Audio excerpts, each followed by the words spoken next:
ಕ್ರಿಮಿನಲ್ಸ್ಗೆ ಸಿಂಹ ಸ್ವಪ್ನವಾದ ಈ IPS ಅಧಿಕಾರಿ. ತಂದೆ ಡ್ರೈವರ್, ಮಗ ಸಾಹೇಬನಾಗುವ ಕನಸು.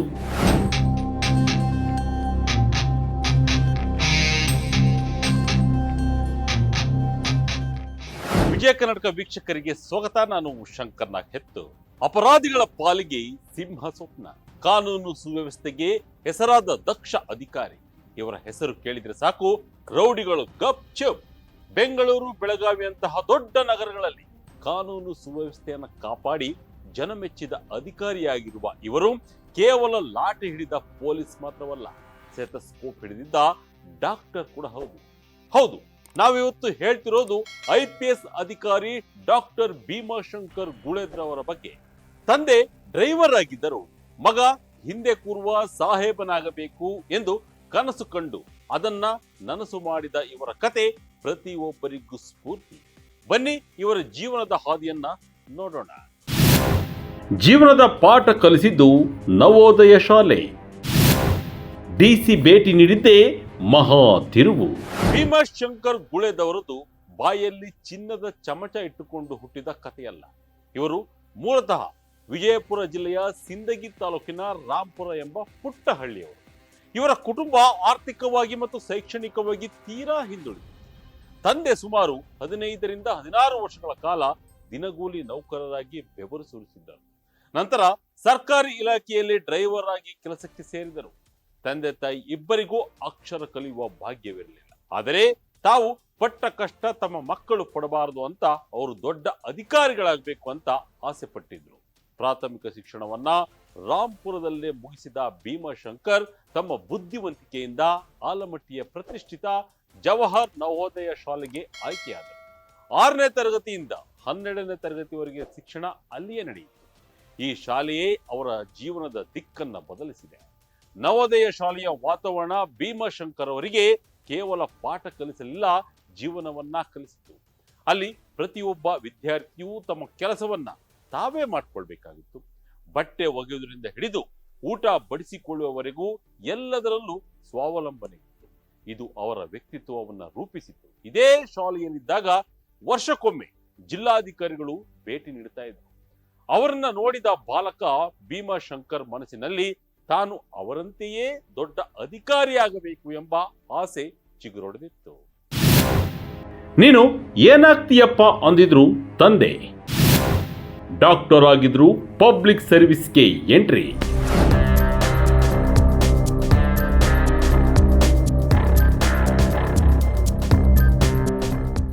ಒಮ್ಮೆ ನಮ್ಮ ತಂದೆ ನನ್ನನ್ನ ಕೇಳಿದ್ರು, ಮುಂದೆ ಏನಾಗ್ತೀಯಪ್ಪ ಅಂತ.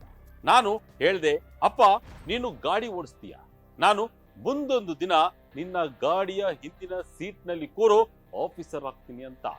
ಅಂದು ನಾನು ತಮಾಷೆಗೆ ಹೇಳಿದ್ದು ಇಂದು ನಿಜವಾಗಿದೆ. ನಾನು ಹುಟ್ಟಿದ್ದು ಸರ್ಕಾರಿ ಆಸ್ಪತ್ರೆಯಲ್ಲೇ, ಓದಿದ್ದು ಸರ್ಕಾರಿ ಶಾಲೆಯಲ್ಲೇ, ಈಗ ಕೆಲಸ ಮಾಡ್ತಿರೋದು ಕೂಡ ಸರ್ಕಾರದ ಸೇವೆಯಲ್ಲೇ. ವಾಸ್ತವವಾಗಿ ಭೀಮಾಶಂಕರ್ ಅವರಿಗೆ ಇಂಜಿನಿಯರಿಂಗ್ ಮಾಡುವ ಆಸೆ ಇತ್ತು. ಆದರೆ ಕುಟುಂಬದ ಆರ್ಥಿಕ ಪರಿಸ್ಥಿತಿ ಮತ್ತು ಜವಾಬ್ದಾರಿಗಳನ್ನು ಅರಿತು MBBS ಆಯ್ಕೆ ಮಾಡಿಕೊಂಡಿದ್ದರು. ಹುಬ್ಬಳ್ಳಿಯ ಸರ್ಕಾರಿ ಮೆಡಿಕಲ್ ಕಾಲೇಜಿನಲ್ಲಿ ಸೀಟ್ ಗಿಟ್ಟಿಸಿದರು. ಹಳ್ಳಿಯಿಂದ ಬಂದ ಇವರಿಗೆ ಹುಬ್ಬಳ್ಳಿ ಎಂಬ ಮಹಾನಗರ ವಿಚಿತ್ರವಾಗಿ ಕಂಡರು. ಅಲ್ಲಿಯೂ ಅವರು ಲೀಡರ್ ಆಗಿ ಬೆಳೆದರು. ಅವರು ಕಾಲೇಜಿನ ಸ್ಟೂಡೆಂಟ್ ಪ್ರೆಸಿಡೆಂಟ್ ಕೂಡ ಆದರು. ಅಂದಿನ ಮುಖ್ಯಮಂತ್ರಿ ಧರಮ್ ಸಿಂಗ್ ರವರು ಕಾಲೇಜಿಗೆ ಬಂದಾಗ ಅವರ ಜೊತೆ ವೇದಿಕೆ ಹಂಚಿಕೊಂಡಿದ್ದು ಅವರ ಆತ್ಮವಿಶ್ವಾಸವನ್ನ ಹೆಚ್ಚಿಸಿತ್ತು. ವೈದ್ಯರಾದ ನಂತರವೂ ಅವರ ಗುರಿ IPS ಕಡೆಗೆ ಇತ್ತು. ಮೊದಲ ಪ್ರಯತ್ನವನ್ನೇ MBBS ಓದುವಾಗಲೇ ನೀಡಿತು. ನಂತರ ಇಂಡಿಯನ್ ಪೋಸ್ಟಲ್ ಸರ್ವಿಸ್ಗೆ ಆಯ್ಕೆಯಾಗಿ ಅಲ್ಲಿ ಪ್ರೊಬೇಷನಲ್ ಆಗಿ ಮಾಡುತ್ತಲೇ ಮತ್ತೆ UPSC ಪರೀಕ್ಷೆ ಬರೆದರು. ನಂತರ ಇಂಡಿಯನ್ ಪೋಸ್ಟಲ್ ಸರ್ವಿಸ್ಗೆ ಆಯ್ಕೆಯಾಗಿ ಅಲ್ಲಿ ಪ್ರೊಬೇಷನಲ್ ಆಗಿ ಕೆಲಸ ಮಾಡುತ್ತಲೇ ಮತ್ತೆ UPSC ಪರೀಕ್ಷೆ ಬರೆದರು. ಅಂತಿಮವಾಗಿ ತಮ್ಮ 3ನೇ ಪ್ರಯತ್ನದಲ್ಲಿ 2012ರಲ್ಲಿ IPS ಅಧಿಕಾರಿಯಾಗಿ ಆಯ್ಕೆಯಾದರು. ಭೀಮಾರವರ ಓದಿನ ಶೈಲಿ ಹೇಗಿತ್ತು ಗೊತ್ತಾ? DCPಯಿಂದ DIGPಗೆ ಮುಂಬಡ್ತಿ. ಹೌದು, ಡಾಕ್ಟರ್ ಭೀಮಾಶಂಕರ್ ಅವರೇ ಹೇಳುವಂತೆ ಮನುಷ್ಯನಿಗೆ ಕನಿಷ್ಠ 6ರಿಂದ 7 ಗಂಟೆ ನಿದ್ದೆ ಅತ್ಯಗತ್ಯ. ಅವರು ದಿನಕ್ಕೆ 8ರಿಂದ 10 ಗಂಟೆ ಏಕಾಗ್ರತೆಯಿಂದ ಓದುತ್ತಿದ್ದರು. ಪ್ರಿಲಿಮ್ಸ್ಗೆ ಜಿಯೋಗ್ರಫಿ, ಮೇನ್ಸ್ಗೆ ಕನ್ನಡ ಸಾಹಿತ್ಯ ಮತ್ತು ಪಬ್ಲಿಕ್ ಅಡ್ಮಿನಿಸ್ಟ್ರೇಷನ್ ವಿಷಯಗಳನ್ನ ಆರಿಸಿಕೊಂಡಿದ್ದರು. ಅದರಲ್ಲೂ ಅವರಿಗೆ ರಾತ್ರಿ ವೇಳೆ ಓದುವುದು ಅಚ್ಚುಮೆಚ್ಚು. ಸಂಜೆ 7 ಗಂಟೆಗೆ ಕುಳಿತರೆ ಬೆಳಗಿನ ಜಾವ 3 ರಿಂದ 4 ಗಂಟೆವರೆಗೂ ಓದುತ್ತಿದ್ದರು. ಮೊಬೈಲ್ ಸ್ವಿಚ್ ಆಫ್ ಮಾಡಿ ಯಾವುದೇ ಡಿಸ್ಟರ್ಬೆನ್ಸ್ ಇಲ್ಲದೆ ಓದಿದ್ದೇ ಅವರ ಯಶಸ್ಸಿನ ಗುಟ್ಟು. ವೃತ್ತಿ ಜೀವನದಲ್ಲಿ ಬೆಳಗಾವಿಯಂತಹ ಅತಿ ದೊಡ್ಡ ಜಿಲ್ಲೆಗೆ ಎಸ್ಪಿ ಆಗಿ, ಬೆಂಗಳೂರಿನಲ್ಲಿ ಡಿಸಿಪಿ ಆಗಿ, ಇದೀಗ ಡಿಐಜಿಪಿ ಆಗಿ ಬಡ್ತಿ ಹೊಂದಿರುವ ಇವರು ವೈಯಕ್ತಿಕ ಜೀವನದಲ್ಲೂ ಅಷ್ಟೇ ಸರಳ. ದುರದೃಷ್ಟವಶ ಕೋವಿಡ್ 2ನೇ ಅಲೆಯಲ್ಲಿ ತಮ್ಮ ತಂದೆಯನ್ನ ಕಳೆದುಕೊಂಡ ನೋವು ಇವರನ್ನ ಈಗಲೂ ಕಾಡುತ್ತಲೇ ಇದೆ. ಆದರೆ ತಂದೆಯ ಆಸೆಯಂತೆ ಹಳ್ಳಿಯಲ್ಲೇ ಮನೆ ಕಟ್ಟಿಸಿ ತಾಯಿಯನ್ನ ಚೆನ್ನಾಗಿ ನೋಡಿಕೊಳ್ಳುತ್ತಿದ್ದಾರೆ. ಇವರ ಪತ್ನಿ ಕೂಡ ಬೆಳಗಾವಿಯಲ್ಲಿ ಪ್ರವಾಸೋದ್ಯಮ ಇಲಾಖೆಯ ಜಂಟಿ ನಿರ್ದೇಶಕಿಯಾಗಿ ಸೇವೆ ಸಲ್ಲಿಸ್ತಾ ಇದ್ದಾರೆ. ಒತ್ತಡದ ಪೊಲೀಸ್ ಕೆಲಸದ ನಡುವೆಯೂ ಮನೆಗೆ ಹೋದರೆ ಮಕ್ಕಳೊಂದಿಗೆ ಬೆರೆತು ಎಲ್ಲ ಟೆನ್ಷನ್ ಮರೀತಾರಂತೆ.